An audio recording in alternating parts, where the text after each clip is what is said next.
Hello my dear student, आज हम लोग क्लास 10th का फर्स्ट पोएम जो कि है God made the country which is written by William Cowper, जिसे लिखा गया है विलियम कॉपर के द्वारा, उसे पढ़ेंगे। हम लोग सबसे पहले जानना चाहिए कि विलियम कॉपर के बारे में।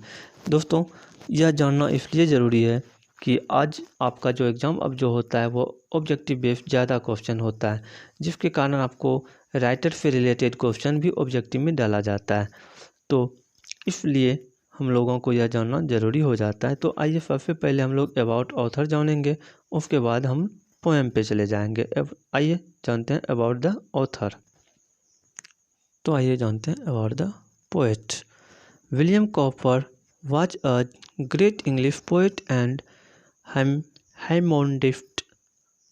यह एक रहस्यमयी कविता को लिखने के लिए जाने जाते थे और साथ ही साथ एक महान कवि के रूप में यह जाने जाते हैं। He was born on 26 November 1731 in great Berkhamsted, जो कि इंग्लैंड में स्थित है। He change the direction of 18th century nature poetry by writing of everyday life and scenes of the English countryside।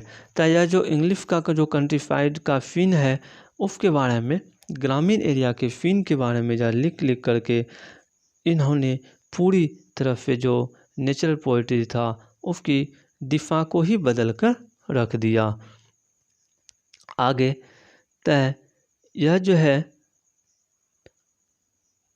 He was one of the forerunners of romantic poetry. He was dead on 25 April 1800 in Dereham, England.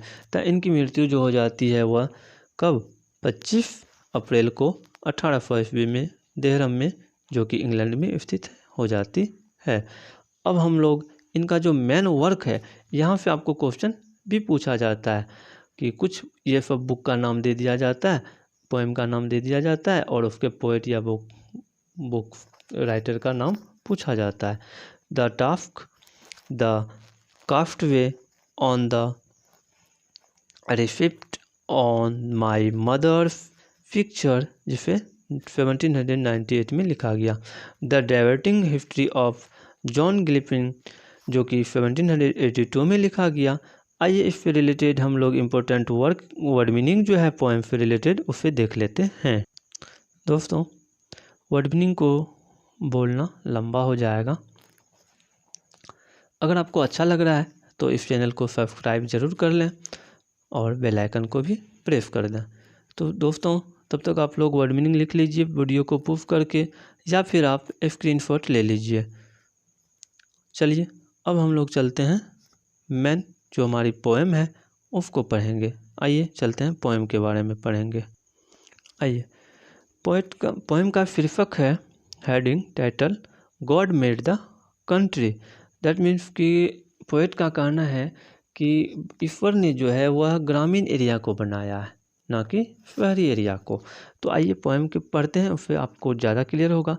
The God made the country and man made the town, what wonder then that health and virtue gifts that can alone make sweet the bitter draught that life holds out to all, food most abound and lift be threatened in the fields and groves।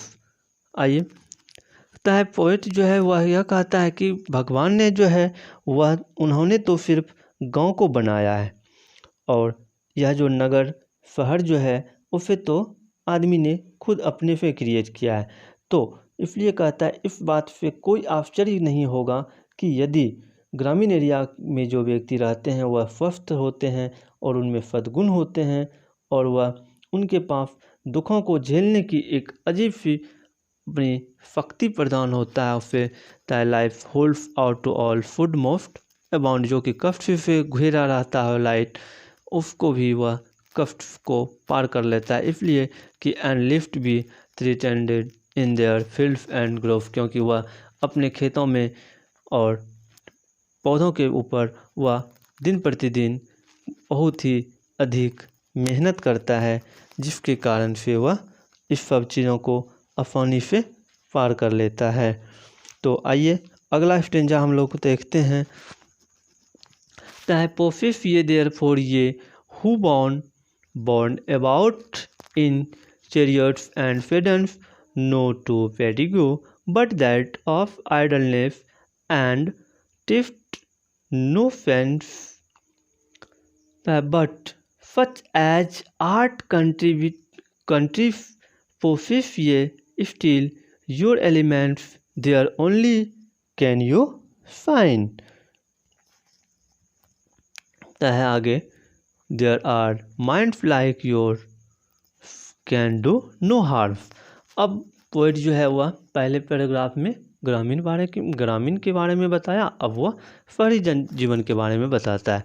ताकि वह व्यक्ति वास्तव में वह उसको क्या पता हो जो कि यह कहाँ who born about in chariots, जो कि बॉर्न हुआ अर्थात जो कि यूज करता है व्हीकल का, जो कि रथ झूला आदि का उपयोग क्या करता है, पालकी का यूज करता है कहीं जाने के लिए, वह वास्तव में थकता नहीं है, क्योंकि वह तो गाड़ी वगैरह से चला जाता है, तो वो कैसे थकेगा, वो थकता नहीं है, थकावट उससे नहीं होता है।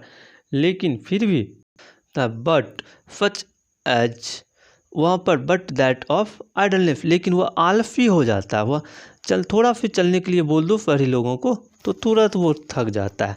पैदल चलने की तो आदत होती ही नहीं है, तुरंत बहुत ही जल्द वो थक जाता है। इसलिए कहता है भले ही वो उसे थकावट महसूस नहीं होता है, क्योंकि वो कहाँ चलता है, रथ या फिर पालकी। उस टाइम रथ ही हुआ करता था दोस्तों। आज भले हम लोगों के पास 4 व्हीलर BMW वगैरह बहुत सारी चीज़ें अवेलेबल है, लेकिन उस समय ऐसा नहीं था।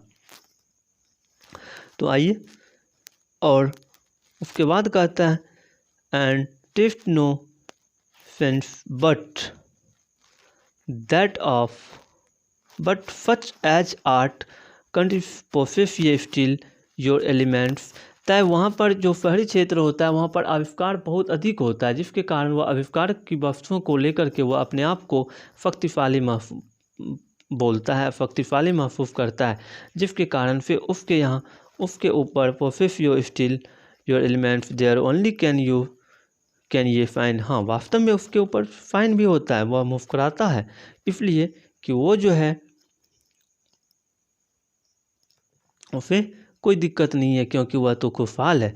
लेकिन आगे कहता है कि there only minds like yours can do no harm, लेकिन फिर भी ग्रामीण के पास अगर कुछ नहीं है उस तरह के आविष्कारक वस्तुएं, तो वह किसी का हार्म भी तो नहीं करता है, हार्म भी तो शहरी लोग ही करते हैं। आगे कहता है there only minds like yours can do no harm. Next paragraph पढ़ेंगे।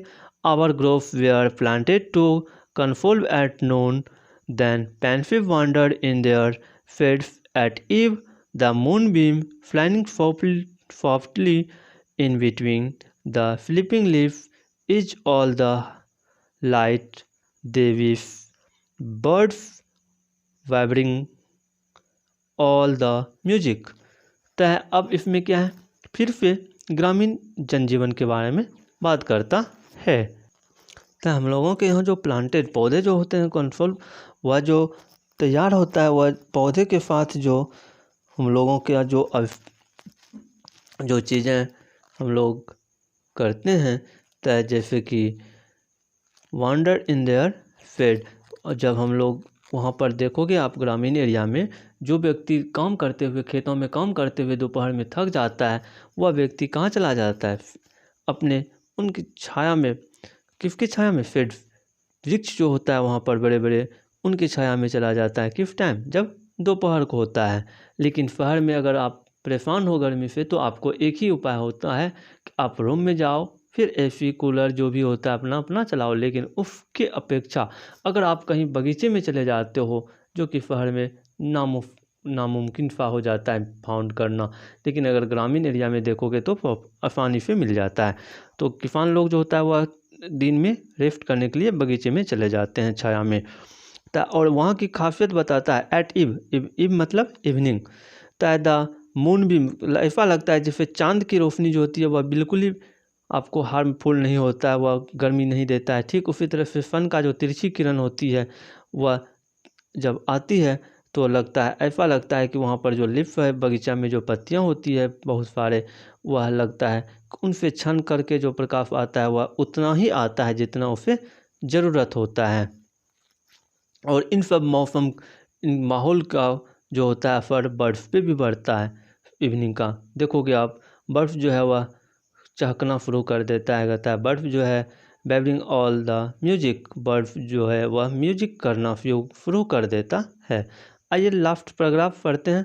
We can appear the splendour of your lamps they but eclipse our softer satellite, your song confound our more harmonious notes, the thrush departs obscured and the offended nightingale is mute।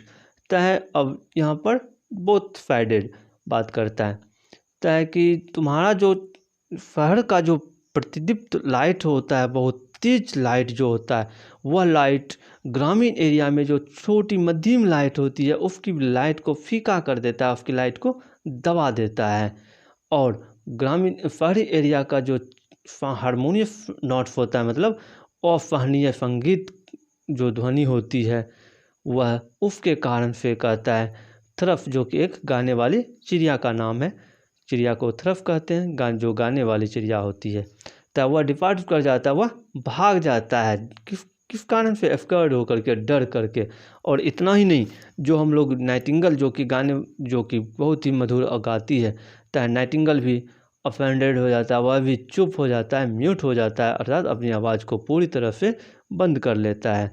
तो ये दोस्तों आपने अभी पढ़ा God made the country. अगर आपको अच्छा लगा तो आप इस चैनल को सब्सक्राइब कर लें। आपको इस चैनल के माध्यम से आगे इसका क्वेश्चन आंसर भी मिलेगा और सारे पोएम और सारे क्लास के नोट्स भी अवेलेबल करवा दिया जाएगा। तो मिलते हैं अगले वीडियो में।